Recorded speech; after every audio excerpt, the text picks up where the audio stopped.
Susio Talk. Susio Talk. God damn it. Jacob Marks. Capay Valley, here to sell you some shit. Yes. What's up, man? Whether you like it or not. Exactly. He's here I'm with always bringing the goods. You got the goods, bro. Yep. I'm seeing some good goods. But before that, we were talking about some shit. I went viral for the first time ever. Yes. Yeah. Posted a video about a chef. She was basically taking time and grinding it on a rack. And so the leaves fall through.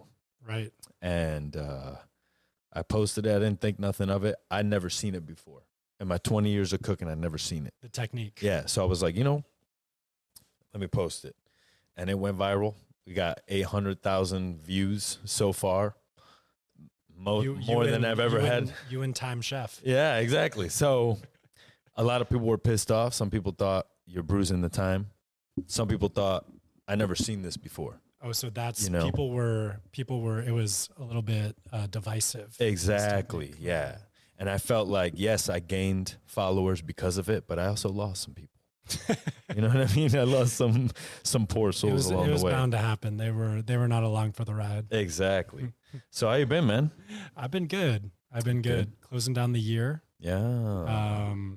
It's getting slow in Right. the produce world. Right. I don't have much for you. No, I know, man. I'll text you no matter what. Yeah. But I don't have much. We're in the weird California time. It's about to go to broccoli really heavy for like 3 months. You're gonna love your broccoli, your tubers, Yeah, right. your roots. That's all we're You're doing real here. familiar with them.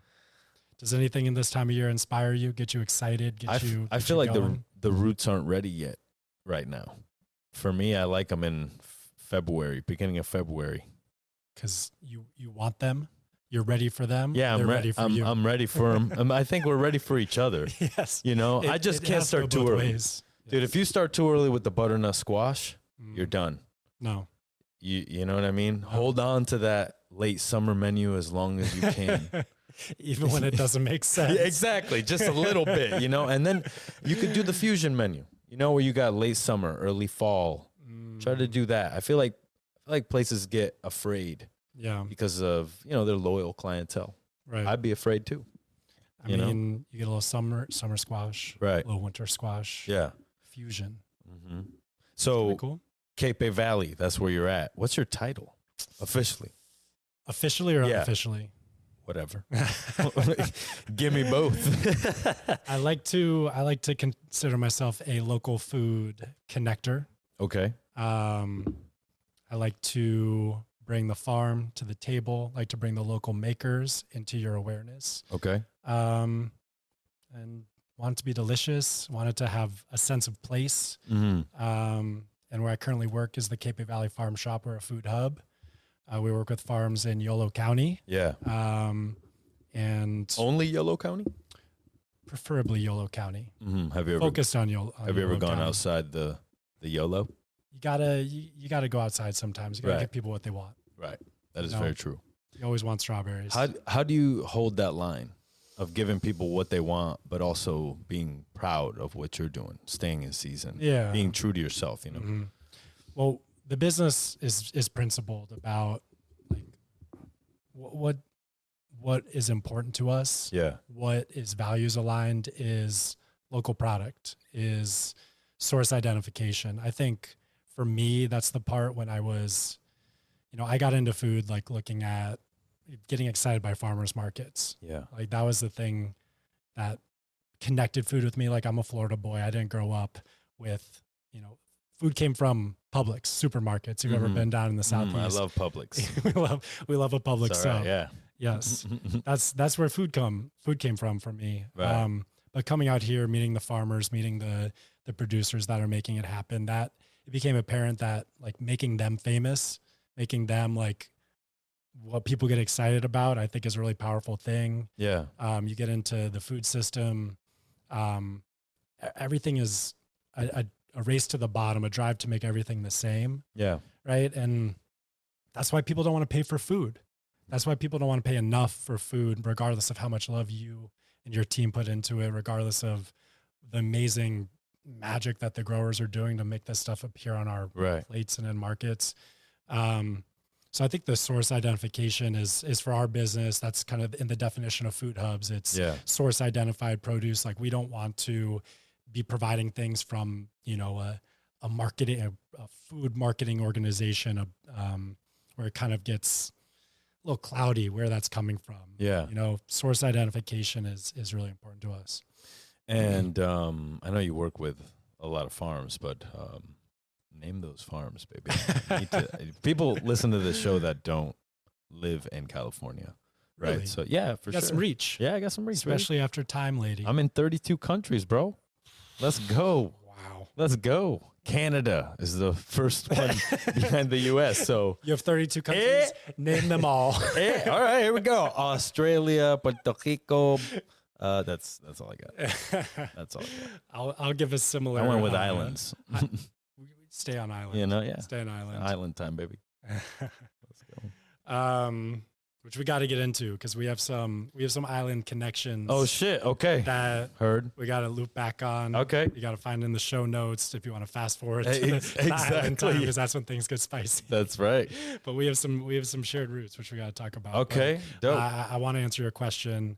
The farms of Yolo County, specifically Capay Valley, the namesake of the organization. One of the really great ones is Full Belly Farm. Yeah. Most people in the Bay Area know them. They're kind of they're a household name at this point. Yes. I would say. Yes. OGs of the Northern California organic movement. Yeah. Kind of those first wave of like farm to table restaurants, second wave with the Chez Panisse and all those, like they kind of grew up together, right? Making kind of what I was saying, right? Making the farm famous, the restaurant bringing them along with them. Yeah. So they are part of our board.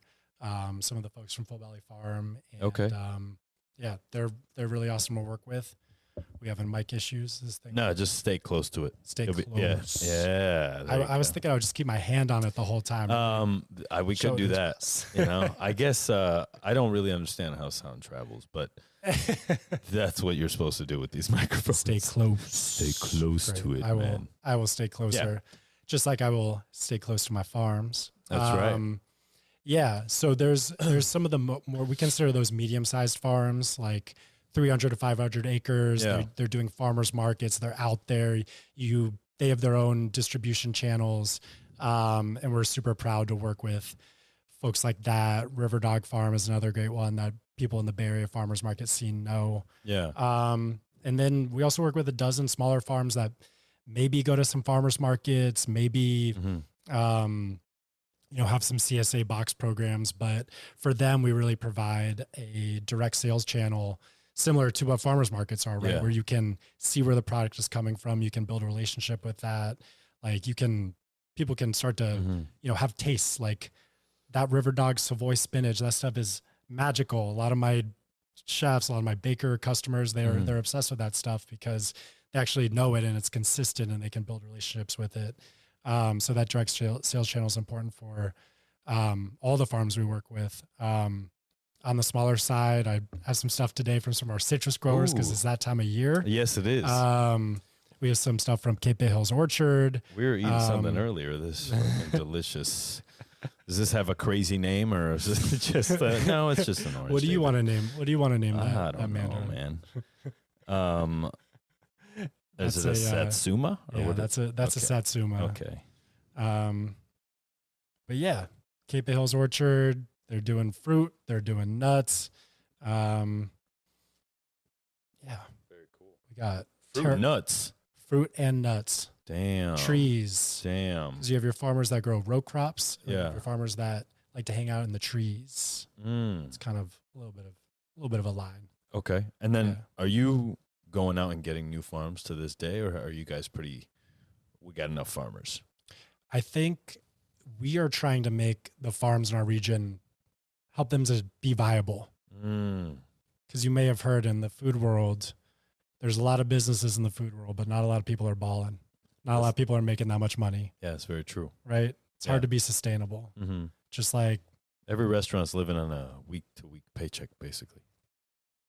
It's not easy. Yeah. It's not easy. Not being able to pay the produce man.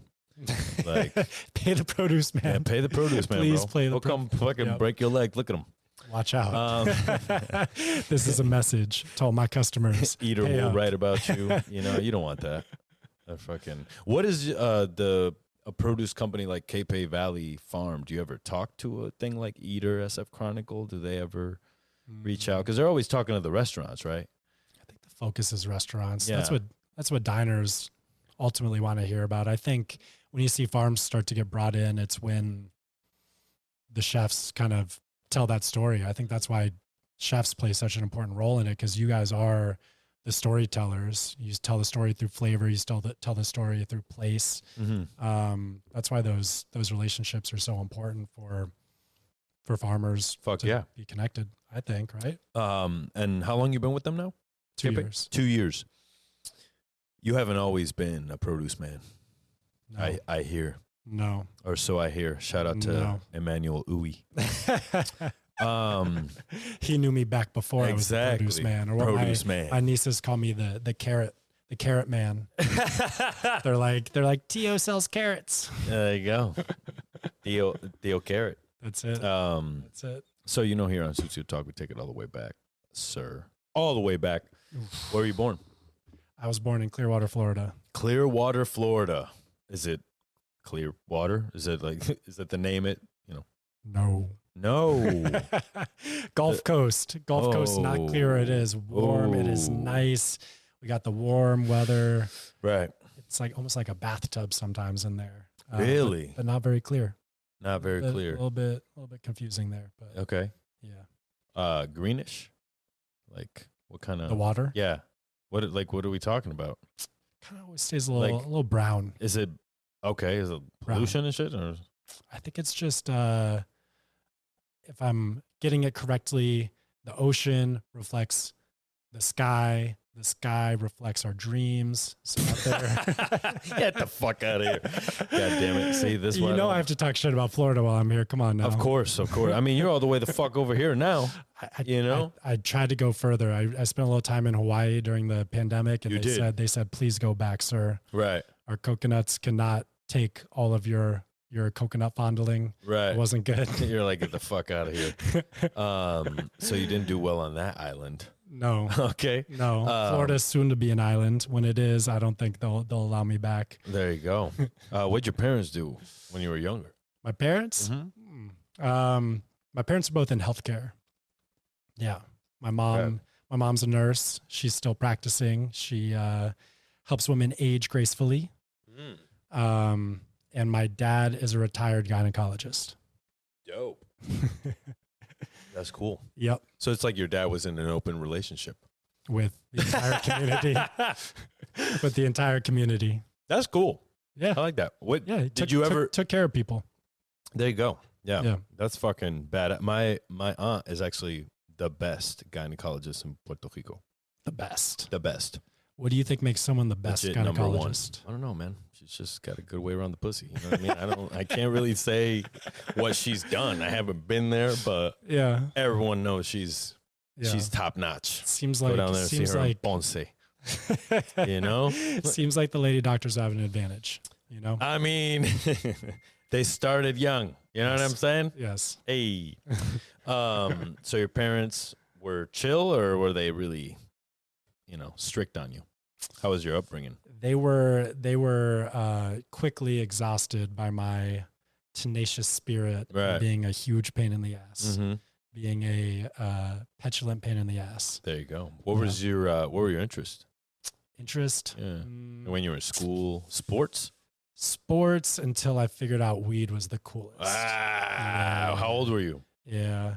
My best friend came back from college and lit up the way. Yeah. And we're like, whoa. And you're like, this is the best shit ever. Yes. Yeah. This is the coolest way to spend our time, either smoking it or figuring out how we can buy some more to smoke it. Right? Did we do anything else? You spend your whole day one movie. Scheming. Honestly, though, yeah. I think that gave you a little bit more dynamicness than it does now. Like, it's nice to go to a dispensary, but I do miss, like, someone standing you up.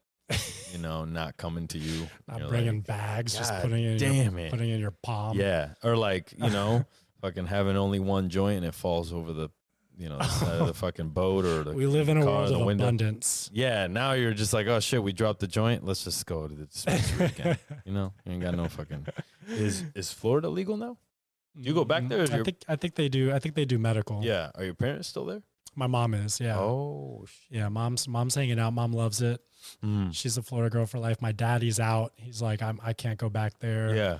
Yeah. Where's he at now? He lives on a boat. Oh, that's fucking. It's kind of like Florida. On an island. Where's he going? You imagine all of Florida being a giant floating vessel. Yeah, for sure. I mean, I've been there. I've been to City Walk City in Walk. Miami. Okay. You know, Okay. it's like a. What'd you think of Miami? It's all right. You know, Huh? I thought the quick onset rain was weird, although it happens in Puerto Rico, but not like that. I felt like Florida was a special kind of. Every day at 4 p.m.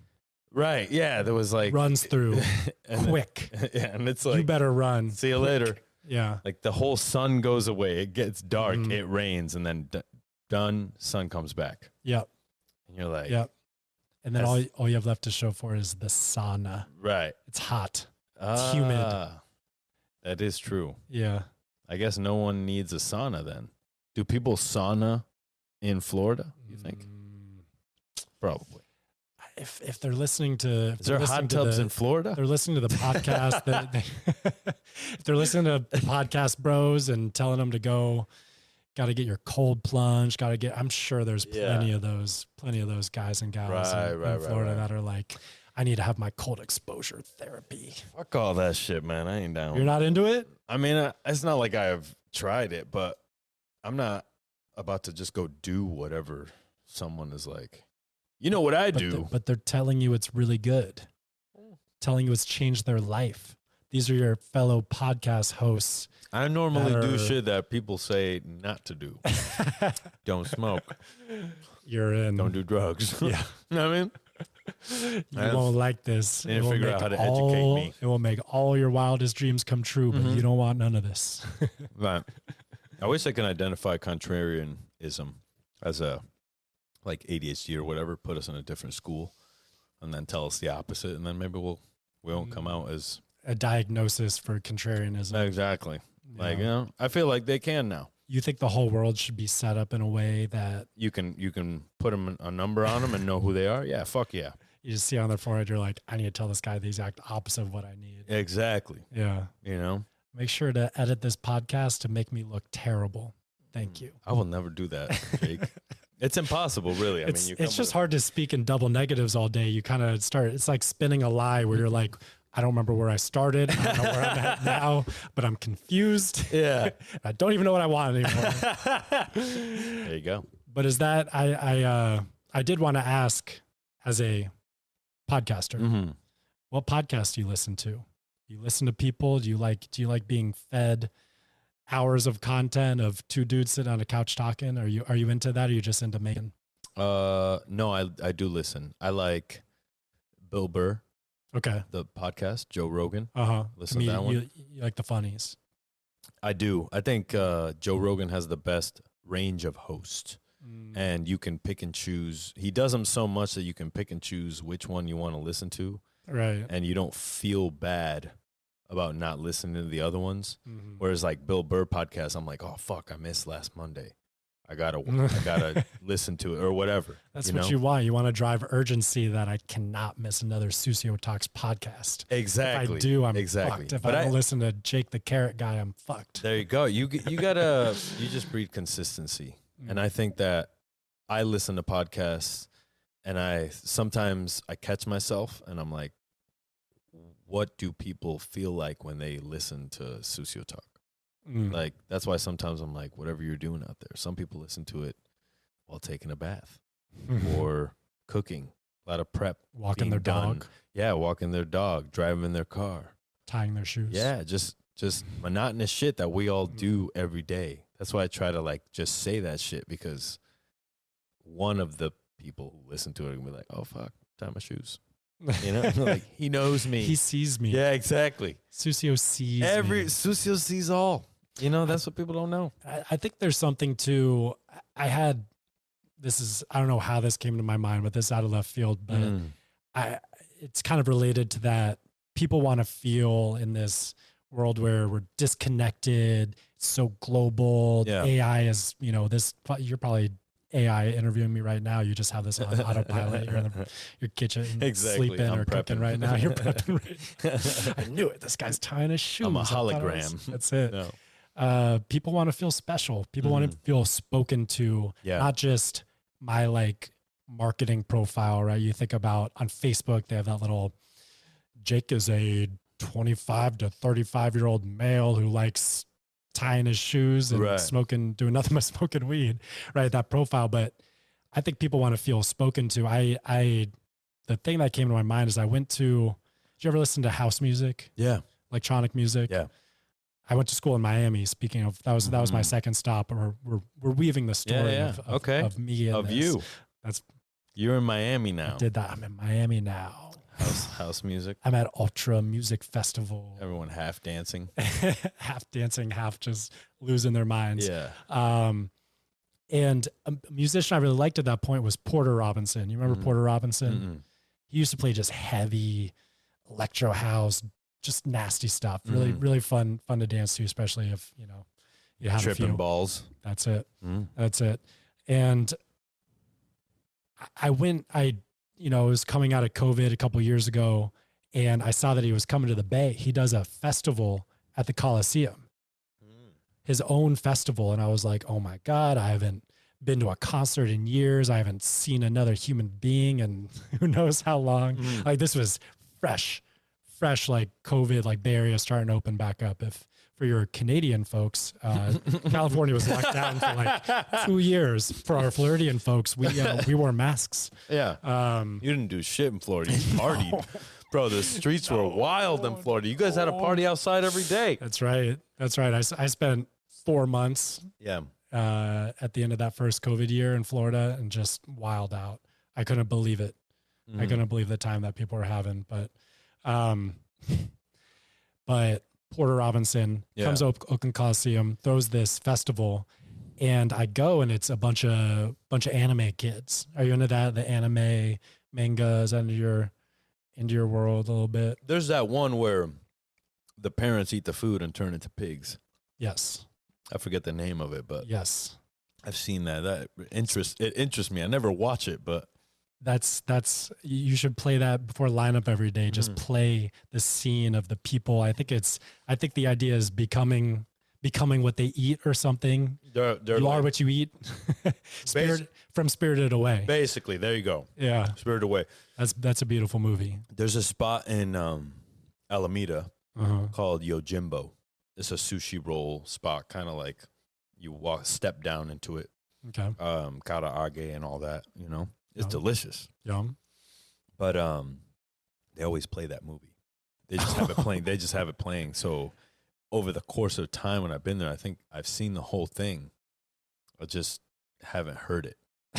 Do you think you're missing out on anything? Well, I had to Google, like, why do they turn into pigs as soon as they eat the food? And then it kind of tells you what the movie's about. And you're like, I think I've watched that movie twice with audio. Yeah. And I also don't know why that happened. You really? It's one of it's like an open to interpretation movie. Right. You know. What is the plot? Good question. Spirited Away. Good question. I know that the chick is there, right? And that's her parents, and then and then she like doesn't see them again for the whole movie, basically. Yeah. I think a sense of feeling lost, right? Feeling like her loved ones aren't there. She gets whisked away into this incredible world of monsters and ghouls, and so you're into anime. It's wild. I think I'm realizing my type. So to end my story, I go to the Porter Robinson show and I find my people. Plot twist. Yeah, I didn't even realize this for myself. There you go.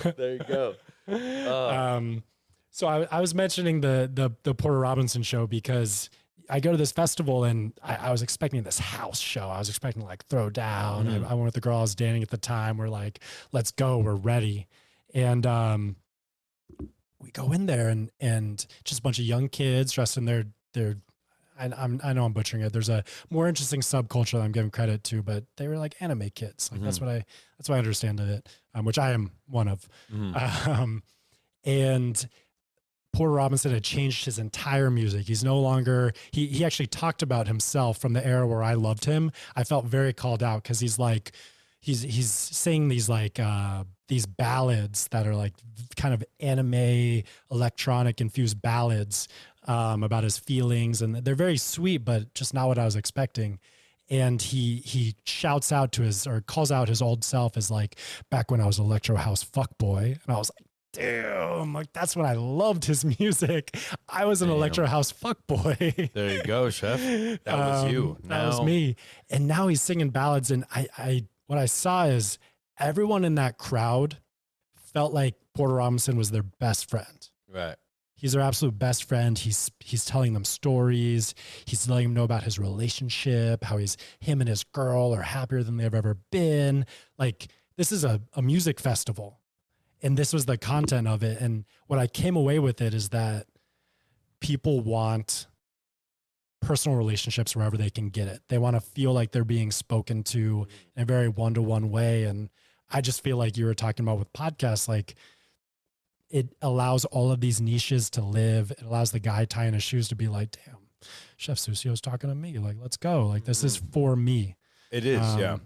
It feels different. Yeah, I don't know. I think podcast validates we are all one Bible, like religious speak, where we're like, we're all one thing.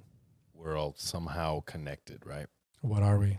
Yeah, exactly. Like, it just feeds into that. And I think podcast is the great equalizer of a lot of artistic mediums. Now you get to see the behind the scenes of things that you were interested in as a kid, and they're not scripted anymore. It's not MTV doing the interview and being like, it sounds like this, and it's geared towards these people. It's for whoever wants it. Right.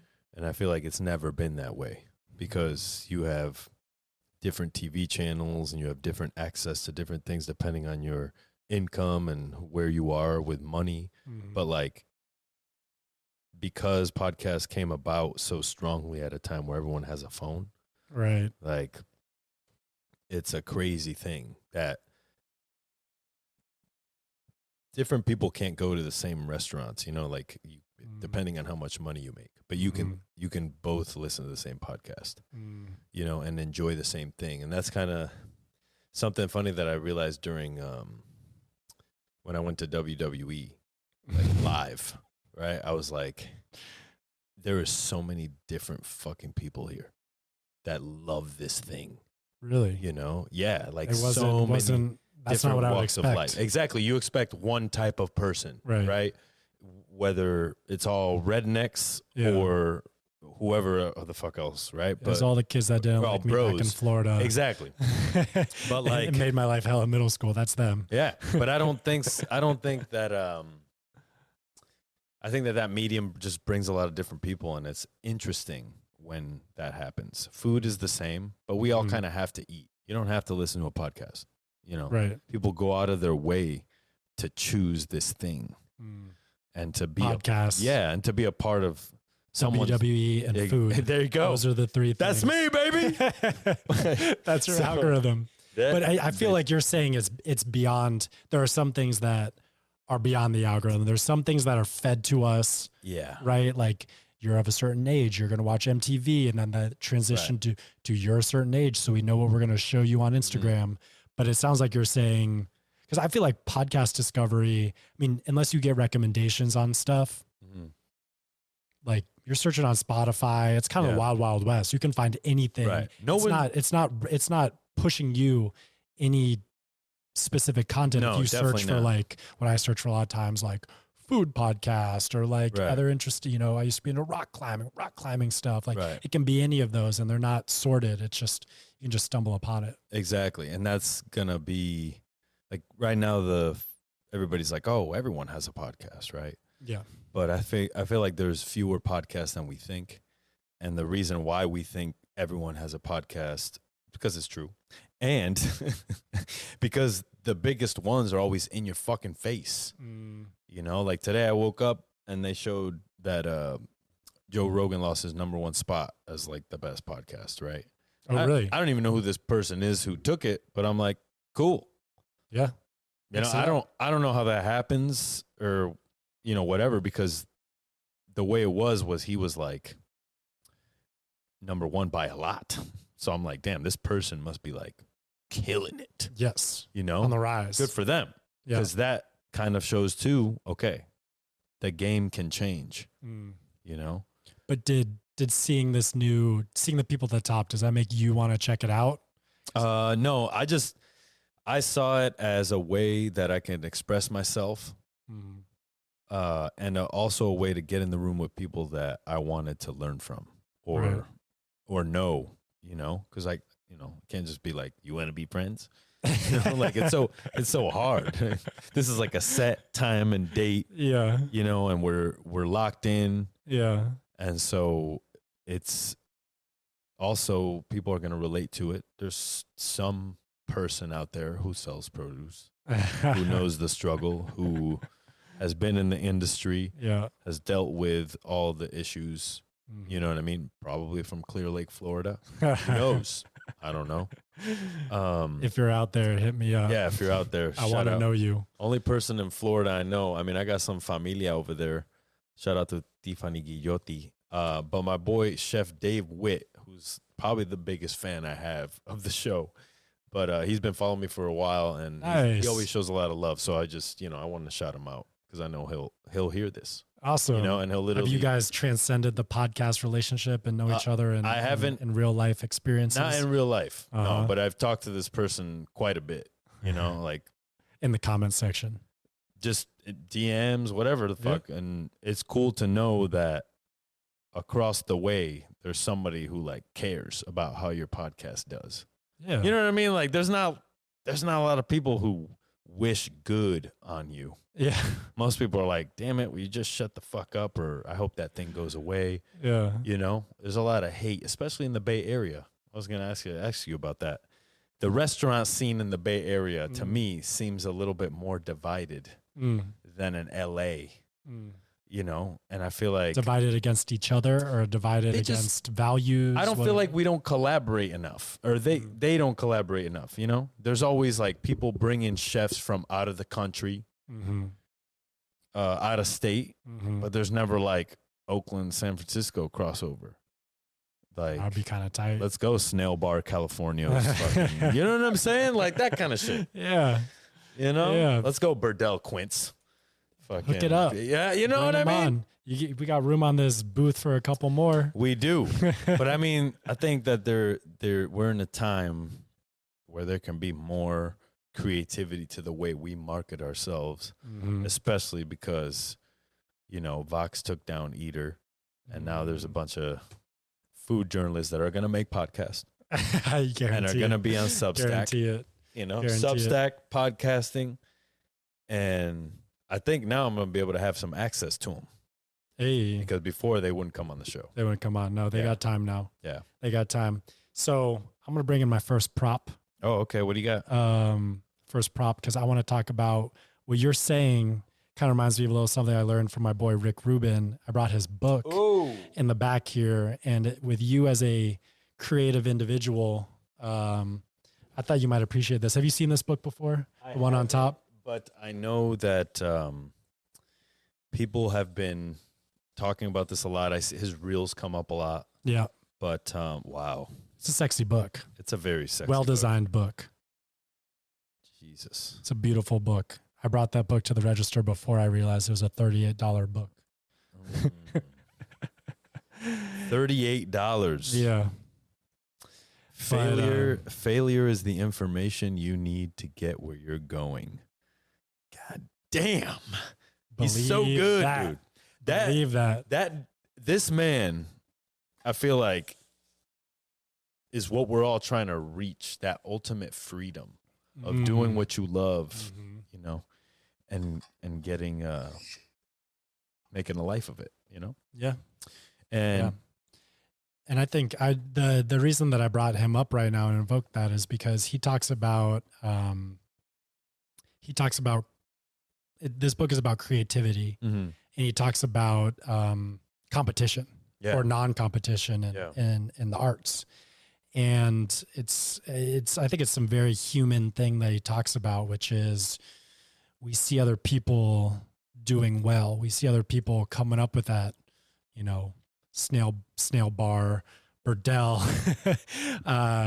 you know, collaborations. You see someone else doing great work, and we get pissed. We're like, why didn't I think of that? Or look at them doing that good work. And, you know, that's a very human thing, but I'm wondering if also maybe in the restaurant world, there's a little bit of competition taken in a weird way where we aren't cheering for each other always necessarily in that way. 100%. There's and it stifles creativity. Restaurant cliques. That's what there are. Cliques. Yeah. There'll be like 2 or 3 chefs that do stuff together. I feel like the great equalizers are places like Dandelion Chocolate. They bring a lot of chefs together in one night to do the 12 nights of chocolate. Like, okay, that's fucking legit. That's a legit ass thing. But I feel like, and you know, it's hard.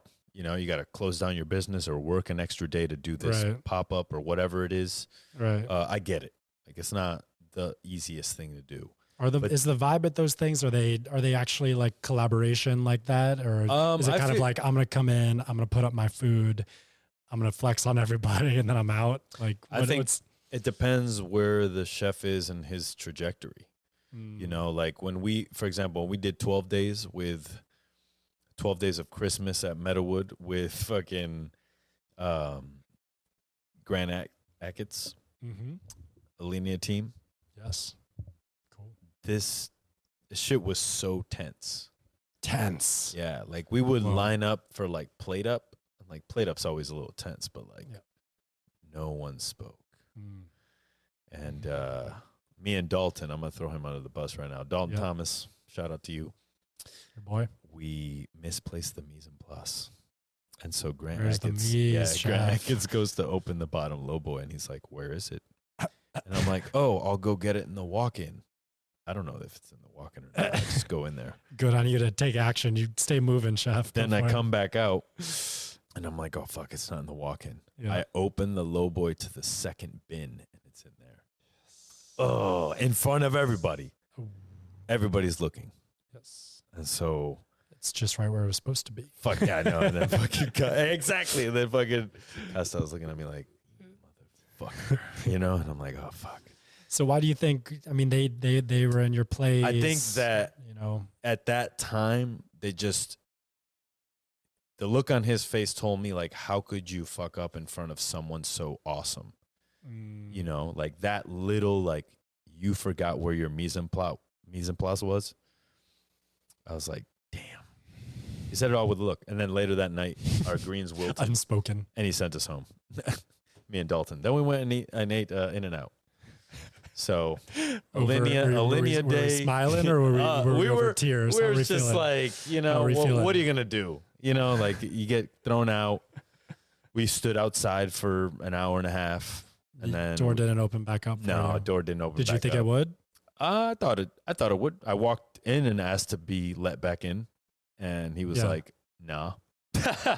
He said, "We'll have to talk about the rest of your participation in 12 days." Were you? God damn, bro! I was like, damn. Were you going down, or like why? Like, it seems like it was a mistake. Just that mistake. Were you tumbling, and then the greens were wilted for our cheese course, and the cheese course is a stick of Brillat Savarin.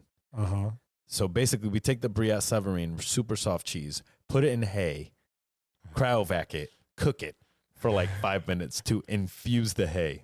It didn't taste like fucking hay. Okay, I'm sorry to say. It didn't taste like hay. It did, chef, and the greens maybe a little bit. Maybe it's over my head, but I don't think the essence of hay. yeah, but there's the thing. It needed to sit there for a couple days. Yeah. But we were so busy, it never really happened that way. But we had to so soft ass cheese. I had to make into perfect butter mold. We couldn't use a mold. We basically cut it and like shaped it With your hands. had to be perfect with an offset spatula. You got to put that with a offset. You got to put that. Yeah. That technique on your Instagram, that's going to go viral too. Just like that.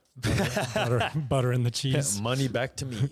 That's that circular economy. We're going to get into that too when we're talking about local food, the circular economy of Chef David's income streams coming to you next episode. The streams flow downhill. Ideally, yes. Yeah. Yeah. It's all downhill from here. You're talking about your hay cheese. So it comes out of the bag. We chill it, ice it down, take it out of the bag, portion it. I put it in these like silver old school butter dishes. Yeah. Cute. And so it's cool. Cute. Brings me back to my nostalgic days of when I was milking the goats and there you go. laying in the hay. Laying in the hay, milking. Back in the good old days. At the same time? Yes. Like laying in the laying in the hay, milking the goats. That was my childhood. Hey, whatever, bro. That's my childhood. Get your cultures up, baby. Get your cultures up. They said next time, maybe milk from above. But it's so warm. I learned that day that the milk flowed downhill. I'll never forget. There you go. The goats have taught me mucho. So there was this intern named Fred, and he was cleaning. Shout out to Fred. Me and him had some beef. Thank you, Fred. Back in the day, me and him had some beef. Over what? I called him a baby back bitch one time. Oh, nice. Because he was acting like a bitch. But look, I Name love calling, you. I love you, Fred. great. All right, All love though. You're the man. Mm-hmm. Come back to me. But Fred. I'm sure at some point we're gonna cross paths again, and we're gonna fucking laugh about that shit and drink beer and fucking clack glasses. Or he's all of the angry comments on your podcast. Like, Yeah. This guy doesn't know what he's talking about. Yeah. Or he's bitch. There you go. All comes back around. This guy could literally rip my head off my body. He's like Yes. fucking 7'6" or something. Fucking big ass Canadian. Boom. Shout out to Canada. French Canadian. Do you feel seen, Canada? Fourth shout out this podcast. Dude, I'm fucking shouting out Canada. Maybe I got for the next 32 episodes, I'll just take a country and just shout the shit out of it. Yes. And then maybe I get more, like me. I'm in Canada. Yeah. You know what I mean? That person tying their shoes, listening to the podcast. Yes. We're coming full circle a lot. And I Yes. like it. It's like Seinfeld. It's good. It's good. This one's for the island of Malta. We see you, Malta. There you go. So basically, this is the day that I learned if you refrigerate greens, you must put a lid on it. If you don't cover it, they will wilt. Classic. And that's what happened. And You learned. I learned. All of them wilted. And when we put them on the dish, they were just wilted. Yes. And so chef was looking at, because it was a banquet service, chef was looking at 60 plates of wilted lettuce greens. And it was Over like, and over yeah. and over again. And so that simpleness of, hey, all we're doing is serving cheese bread, like the Brazilian cheese bread, with the butter, like the Brillat Savarin. The exactly. With the Brillat Savarin and this plate of, I think it was quince jam and the leaves, and you're fucking up the leaves. You're fucking up the leaves. So yeah, that was when there's 5 elements to a the dish, hardcore chef. time. Yeah. Is that the only time you've been kicked out of the kitchen? No, not at Meadowood. I think that was the only time at Meadowood. Not the only time I went down, but the only time I got kicked out of the kitchen. The times you went down might have been a little bit more, some more fireworks. This is just like visible. Yeah. You got the gastro genius in there. Yeah. Looking. They're just like, get out. Just go. Chefs in the back blowing bubbles with. Yeah. At least I got thrown out with Dalton. You I didn't get 86 alone. Yeah. That shit happens. It's sad. Yeah. We got to have burgers together after. So it's nice. Yeah. Memories forever. Yeah. You know what I mean? When else have you gotten kicked out? Tallulah and Thames in Rhode Island. Okay. Just for like not being able to keep up, making service harder than it needed to be. Yeah. Did you learn anything? Oh, actually, you know what? This was very specific. One time I got thrown out. At that restaurant, I got thrown out multiple times, but I was young, you know? At what stage of your career was that? This was 2010. So, yeah, 2010. So it was like I was about to graduate. I moved to Napa in 2014, January. So this was like the first intense kitchen I ever had. Okay. And like, you know, I was like weighing out a dressing, and he's like, all right, give me a pint of oil or this many ounces of oil, 16 ounces of oil. I was like, okay. So I poured into a pint and filled it to the line and was like 16 ounces. Yeah. He was like, basically slapped it out of my hand. He was like, I said, give me 16 ounces in a measuring cup. Like, measure it, you know? And it was that time I was like, damn, it's even important to do this too, right?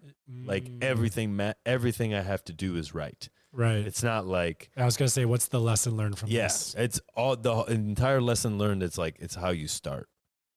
And like, it means everything, like even in the morning.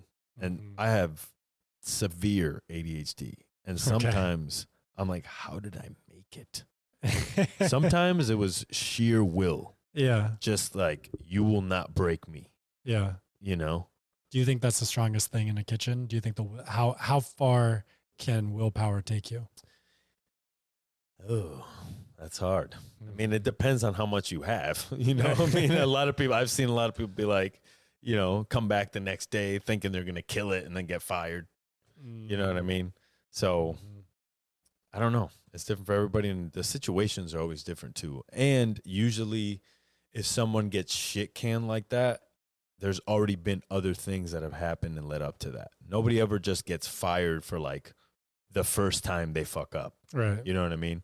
You usually get your ass kicked multiple before they're like, all right, we're done with you. Like, we can't, there's nothing we can do for you. You know what I mean? But you go through the ringer, you know?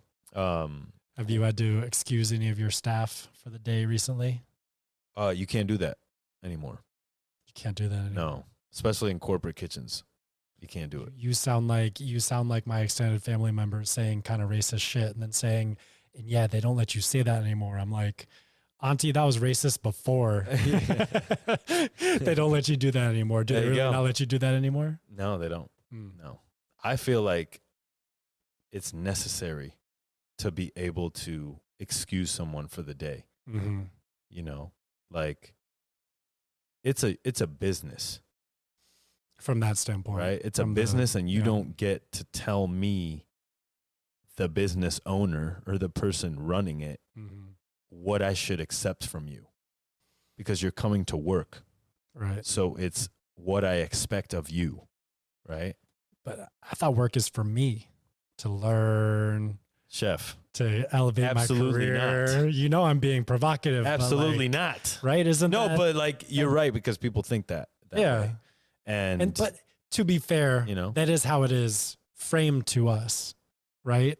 We walk into the Michelin kitchen. We walk in, see the chefs, Thomas talk Keller to the guys. shows you how to trust a chicken. Yeah. He's like, one day this could be you.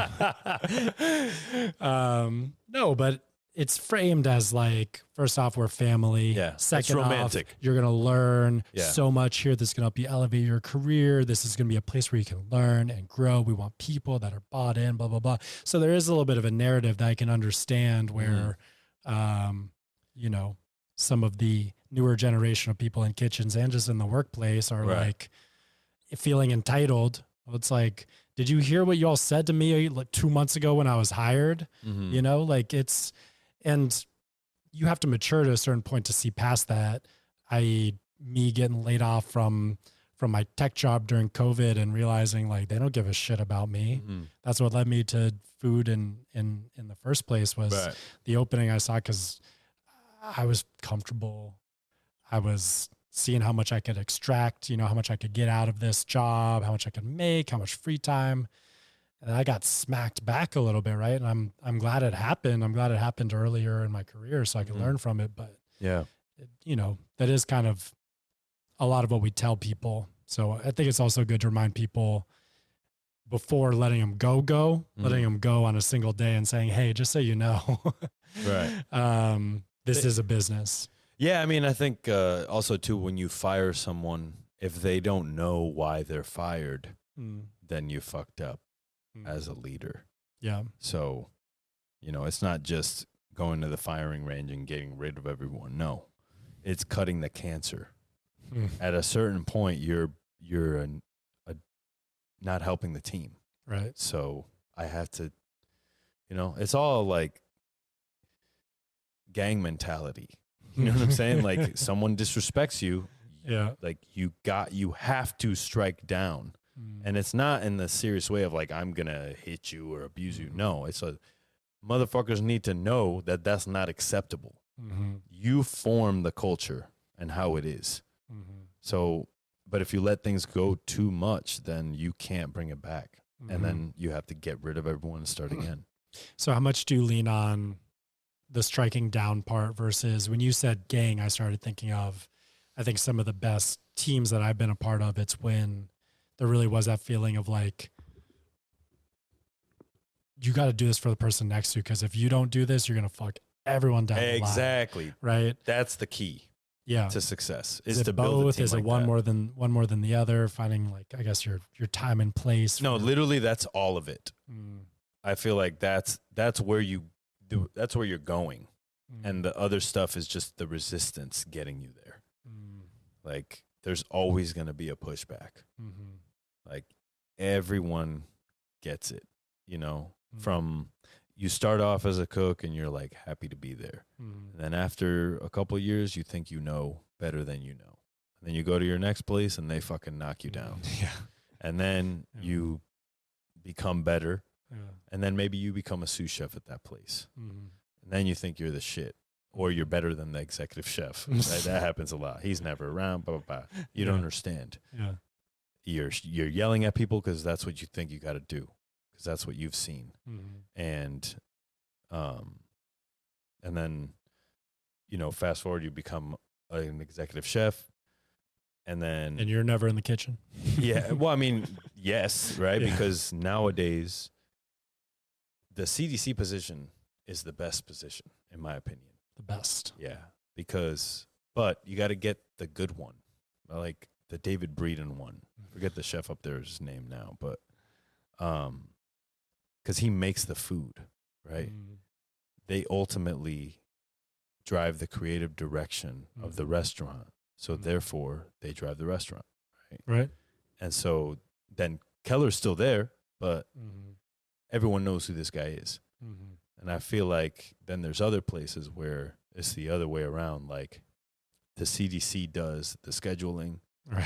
The fucking all the shit that the executive chef doesn't want to do because the exec chef is focused on the food and focused on this and that, right? So it's do you see both of those being successful? Definitely. I mean, you can choose whatever you want, but there's people on either side lying to themselves that they should be on that side, right? Yeah. And that's when usually things clash and they don't work out. Creative differences, of course, but we lost a lot of legacy. I feel like there's a lot of chefs right now that are personal chefs, private chefs, and I'm not knocking that, get your money. We didn't for a long time, so get your money. Yeah. But at the basis of what we do as chefs, that's not the way to go. Why is that? Because being a chef is being a teacher. And if you're a private chef, most times you're not teaching anybody. You're just cooking by yourself. Yeah. But how much is it about, you could teach the guests. How much is it about the guests? It's all about the guests. Yeah. But it can turn into you never cook the thing that you love how to cook or that you love to cook all the time because they don't like it. You know what I'm saying? And then you don't cook that forever, because you ain't going to cook when you go home. You know what I mean? Because that's what you do for a living. So, yeah, it's like it's almost like you got to pick your poison. You have to pick your goal. You have to pick them both. It's like people are like, oh, find what you love and let it kill you. You know, I think I've gotten really close to the death part of of being a chef. You know, that's why now I'm in corporate and I'm chilling. You know, it's cool. Yeah. But then there's the other aspect of corporate that I don't like, and that's the client side. I think having to bend over backwards for somebody and not being able to be like, hey, we can't do that. Right. Or we shouldn't do that. Aren't they food people too? Dude, no. No? They're tech people. I thought they usually have the tech people as a liaison to the food people. They do, like but they need a translator. They don't speak your language. Yeah. Nobody speaks each other's language. Oh. You know, and I feel like that's half the battle. And I feel like that's half of what is conflict. We just don't understand what the other one is trying to say. Bill Burr actually is like, I like what I think. I like what I think a lot. I can hear him saying, know? I like. Yeah. So it's like that kind of shit. Yeah. And like you just, you know, you just go through life and you're like, am I doing this right? Kind of all the time. Where have you found, so, okay, private dining, they're going to cut you down, maybe not let you cook your food.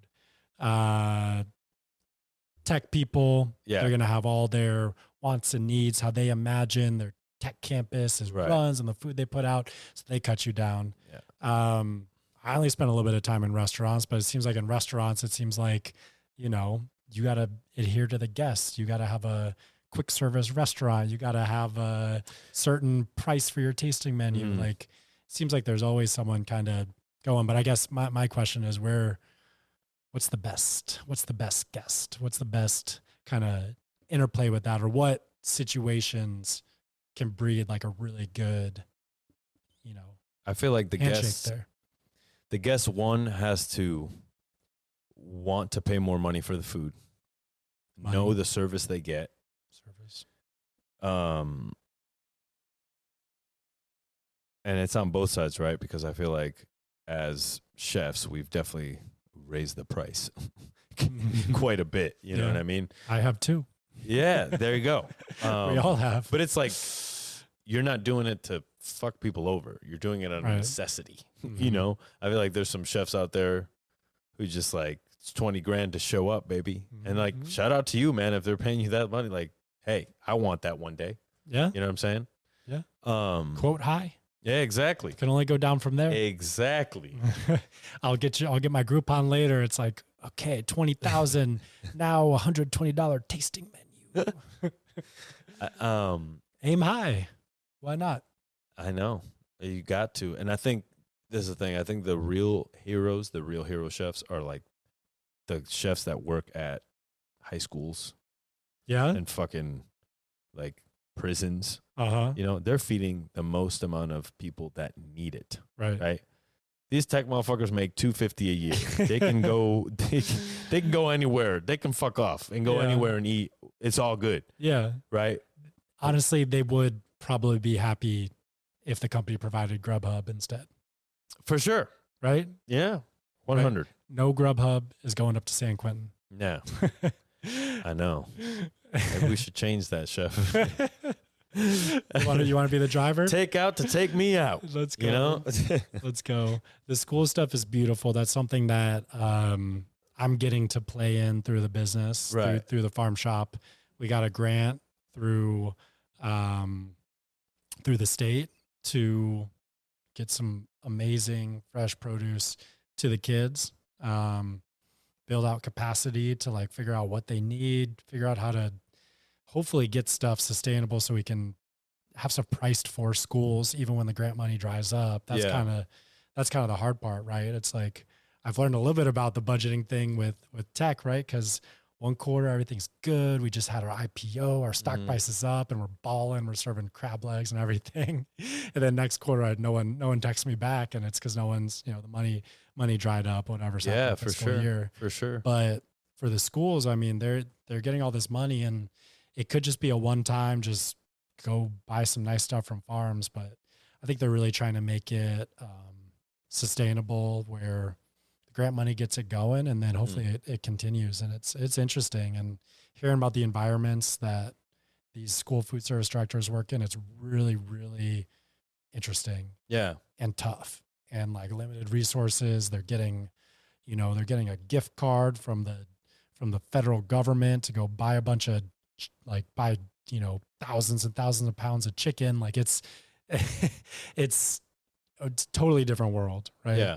And, but I think if people can crack it and get better food for kids, it'd be really, really great. Really, I mean, really I just see that shit like, we're feeding so many people. great. And when you look at 400 pounds of chicken in Lexan, so you're just like, ugh. You know what I'm saying? What if it was good chicken though? Well, the thing is, What if it was what if it was, sometimes I look farmer, at it's just thighs, thighs, right? So that's a good part. every 2 thighs is a chicken, right? So it's like, how many chicken? Where's the rest of the chicken? You know what I mean? It's in nuggies. And They're in the nuggies. And it's just like, Jesus, man. Like, you know what? I love eating whole chicken. Mm-hmm. Costco, $5.50 while driving, chef. What about it? Eating, what do you do while driving? Eating whole chickens. Eating whole chickens. Yeah, while driving. If nobody has that, if nobody has ever done that, you fucking should. Should. Yeah, you should. Rotisserie style. Where were we with your life? What restaurants? What restaurant did you work at? I worked at Murad. Okay, is that the first restaurant you went to go work at?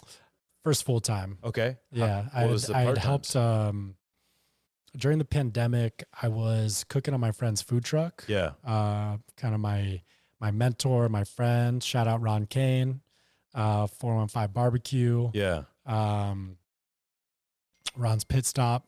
He was the first guy that brought me in, showed me how to work.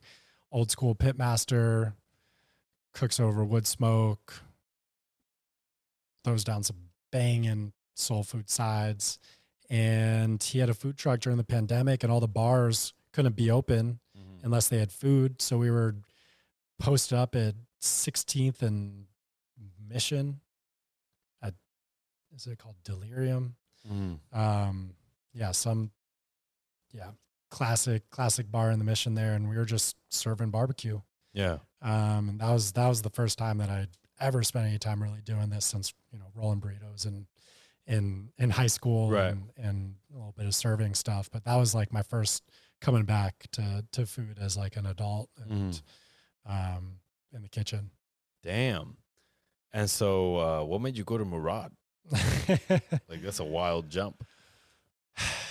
Well, I got laid off from my tech job, and I said, okay, I want to do the chef thing. I want to cook. I want to do food. I want to express myself through food. I thought it was so beautiful. I see, artsy, beautiful food chefs like you. And I was like, man, that's it. Like how beautiful that is, telling stories through food. That's it. Right. And I got super motivated around that. And I think for me, I needed to go to the top, right? Like in order to justify it for myself, in order to justify it to my family, who's like, what in the hell are you doing, dude? Where'd you work at? What tech company? I just worked at a little startup. Okay. Got a startup in the city. Just kind of my first job out of school. I rose through there for 6 years and had a good time and learned a lot, and was in sales there, which is kind of how I brought that back to food sales now. Cool. But I was like, I need to go work at fine dining. I need to work in a Michelin star. I need to go do this. I think it felt safe.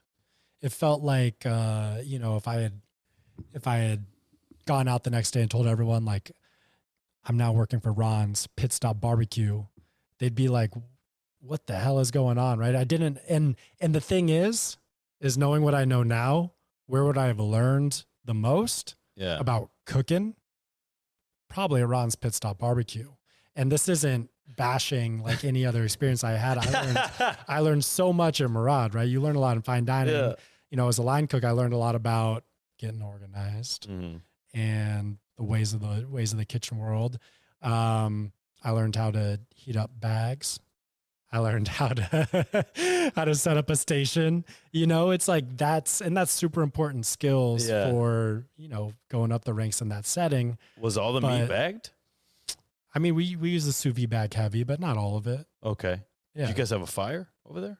Or were you just we cooking had a on stove? grill. Okay. We had a grill, but it was mostly like start in the sous vide and finish on the grill. Yeah. All right, like we had the 72-hour short ribs, which are delicious. Yeah. But seared off, bagged, cooked, and then back on the grill at the end. Yeah. I think that's pretty standard, right? Hell yeah. We Yeah. were at Charter Oak. We were doing fucking the beef rib. Same thing. I think it was 12 hours. Yeah. We had 72 hours. Might even be 96. I just go fucking. Every time I say it, it increases. I know, right? But yeah, the Murad thing, I think 6 month. 6 month short rib. I still don't get the dry aging thing with beef. How does that work, Chef? Will you explain that to me? How do you get mold on beef? Or the one that baffles me, and if I could have a third book here, it would be the Josh Nealand, the fish butchery book. That is the most beautiful book I've ever seen. I'm new to that. But like, how can you get mold on a fish and have it taste better? It's just like what happens with bread. It's like fermentation. Bacteria helps make things a little funkier, and then you remove the water, which is, if you think about it, cooking is like purposeful dehydration.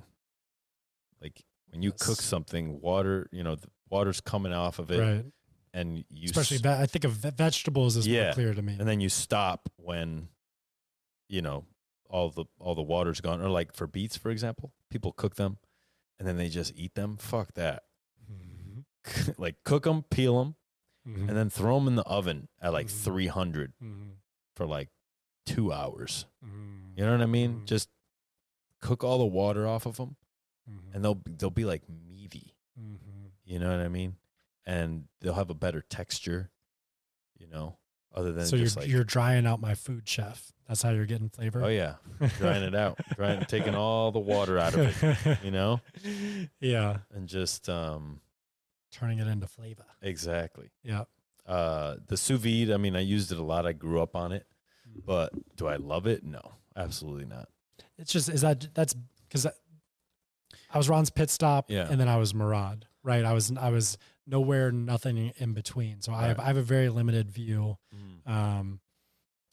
A smaller restaurant doesn't have, are they also doing that? Or yeah, for sure. Like if the smaller restaurant's fine dining, you are for sure cryovacuuming stuff because it saves it. Like, when you go away for the weekend, because your meat is in bags, you can just ice it down before you leave. Right. If you have faulty refrigeration, which a lot of restaurants do. So it's like summertime in Newport, Rhode Island, like when it's beaten down 105 on the walk-in motor and the thing's like old as fuck. Yeah. You got to ice shit down. Yeah, exactly. And then don't open the walk-in door, ice everything down. It's in bags already. Yeah. You say preservation technique, and I think of like sexy, like fermentation. We're getting koji and all these awesome trendy things going now. And then I'm like, the bag ain't as sexy. It's maybe as useful, but it's not as sexy. Yeah. Is it like a ancient preservation method in a similar way? I think people have always been preserving fish using salt mainly. This right now is like a new wave of dry aging fish. I think it's been a thing too. I think some sushi cultures do it. I'm pretty sure. They'll I don't think they're like, we're aging it, but it definitely hangs out for a bit longer than normal. American diners would not understand that. I do not want my sushi hanging out. They don't. But like warm ass tuna, like, damn. You had me at ass tuna. Yeah. There you go. But yeah, it's fucking fascinating, man. All that shit. I haven't dove into it really, the fish stuff as much as I have done beef and lamb and duck. And like, for example, duck, you dry age that for 2 weeks, just leave it open in your fridge and your skin will be crispy, which 9 times out of 10, if it's fresh, it's not going to be, you know what I mean? So 2 weeks. 2 weeks. And it's going to get funky. It's going to taste like a barnyard. we're back. We're back I'm to the underneath barnyard. the goats again. I can smell the hay. Yeah. Here I am. Lamb. Yeah. So how long did you last at Murad? Almost made it a year and a half. Did you get fired? They tried. I was too really persistent. I mean, who are your chefs? The only reason Rasica was there. The only reason I got in is because they needed people. They needed warm bodies. So how I ended up at Murad, I was very diligent with my approach to getting a job in fine dining. Yeah. First place I walked in was Zuni Cafe. Right. I think I was biking back from getting laid off from my tech job, and I was like, "Fuck this, man! I want to go work in a kitchen." And so I was biking. I was like, "Zuni Cafe, classic! Like I'd eaten there. I know it's amazing." And I just parked my bike and walked in. And I was like, "Hey, I am." As of very recently looking for a job. Yeah. And the guy at the front's like, cool, front of house or back of house. And I was like, I'm interested in both. Yeah.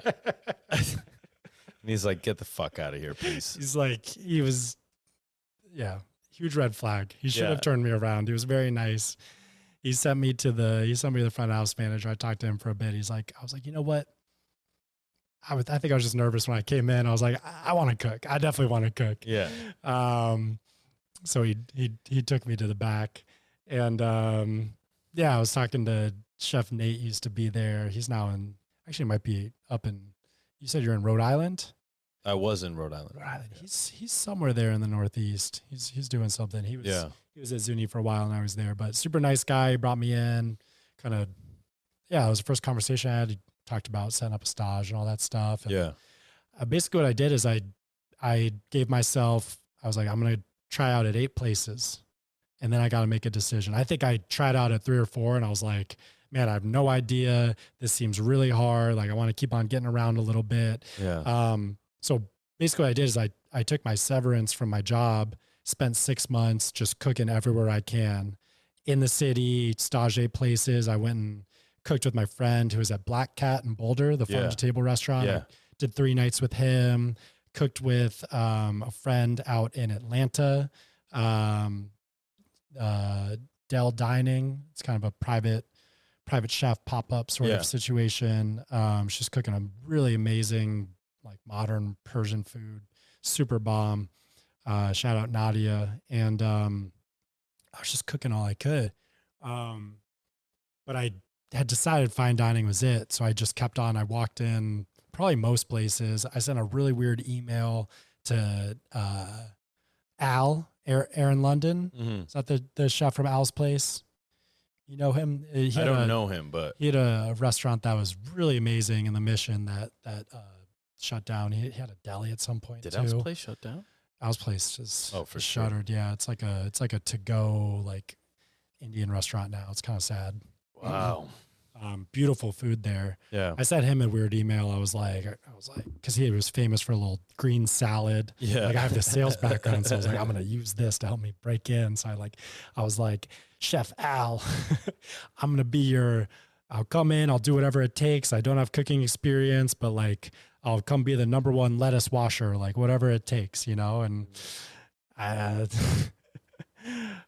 did try out there. I did. I got my ass kicked. There was this sexy Spanish chef she was on the fry station. She destroyed. Oh my God.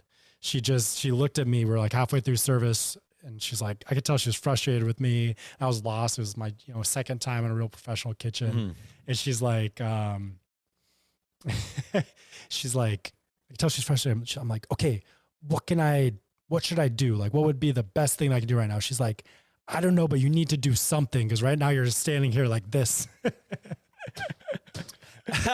Just do something. And just coming from this sexy Spanish badass cook with her tats and her fry station, and I was in over my head. So beat your fucking ass. She would, and I would love it. Chef, be careful now. Yeah. She might be out there listening to this shit. If you're tying your shoes, Chef, if you're out there in Canada, hit me up. I'll never forget the abuse. Yeah. Latinos in Canada? I don't know. Was that a Latino in Canada? I haven't done any research. Is there Latinos in Canada? Probably. Que rico, eh? Some Boricua brothers. Yep. Um, Yeah, so I moseyed around a bunch of kitchens. Walked into Murad, had an awesome experience dodging at Nari with Chef Megan. Awesome. I love that restaurant. So cool. The squid and pork jowl, super dope. Chef Megan was very, very impressive to work with. I think I always said that I was between there and Murad. And I think I had to choose Murad because Megan never offered me a job, but I always kind of considered it. I was like, man, I got to decide between these two. And she's like, I haven't offered you a job yet. But yeah, they needed people, right? I got lucky. Everyone else had just jetted out of the industry, left, and I was like bright-eyed and bushy-tailed. I was like, I want to cook, and I have no relevant experience. Yeah. And what was the first thing you did? Me a shot. First thing I did? Yeah, first thing you did at Murad. First job. First thing I did was I was the Lord of the Bastilla. Or as my line cooks called me, I was the Bastilla bitch or the Bastilla peasant. Bastilla peasant. Yes, we're the peasants of the Bastilla. I was picking duck confit. I was chopping onions. They were just trying to get me to be able to do something, just handle one project. They're like, chef, this isn't corporate dining. You need to do more than one thing today, please. Handle 2 projects today, please. And that was the first thing that they put me on, and it took me a fair amount of time to figure out the organization and the pace. Chef Rasica, who sounds like you know or know of, she caught me one day. I was like leaning over the Lexan of picked duck, and just no, like you didn't. I was just like, no, you didn't. Duck. I was taking them like these. I was picking the duck like. Ugh. Oh, and she comes up and she's like, what are you doing? I was like, chef, I'm 4 thighs into 400. Like, this is such a huge amount of We're thighs. never going to finish this. I need help. No one has ever finished this before. And like, meanwhile, I'm in this kitchen where they used to do 300 covers for dinner, another 120 for lunch. Like, it was a machine, and they had all these, I was like, this has never been done. She's like, chef, you got to work, man. You can't sit here like looking sad and sorry for yourself. And also, like, if you sit here, we'll have you picking duck all day if that's what it takes. But if you want to be able to do something else, you gotta get this done. Yeah. So yeah, man, I was very lost. I think eventually. That sounds so nice. What's that? That she came at you like that. That was cool. Great manager. Yeah. Great manager. Yeah. I was at that time. The kitchen was run by, well, not right at first, but for the last about year that I was there, the kitchen was run by 2 25-year-old women.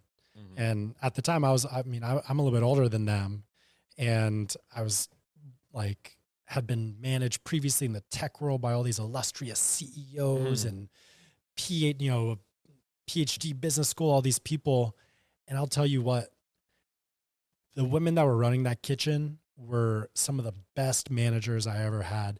Fair, commanded attention, commanded respect, didn't lose their cool in any unfair ways. Like, tensions got hot. Like, things were real. Like, we were doing it. They had a bunch of young cooks. Our whole line was J1s. It was Philippines, Colombia, Ecuador, Malaysia, Thailand, Florida. It was the whole line, and it was awesome. But it was a lot of young cooks, a lot of people. Scrappy, son. Scrappy. Paying them 18 an hour and paying me 20 because I was from Florida. Did Manny talk shit to you or what? Manny talked shit when, he would just get frustrated when because he has such a love for it. He does. He has such a love for it. And when he sees people not respecting what they're doing, I think that, I saw him get the nicest guy. So I'm get angry. And it wasn't, you doing something wrong to him or fucking something up. You're doing something wrong for the game, baby. That's it. Such good managers, man. And that's one thing that blew me away. And that's one thing that made me, even though, I think I got past the pick and duck, but maybe it was when I went down on the line and had to get walked out of the restaurant for the second time, realized maybe this wasn't for me. Some of the intensity that I saw that it kind of took, one thing that I definitely saw is the intensity of people in your profession, for excellence, for love, passion, giving up a lot to do what y'all do.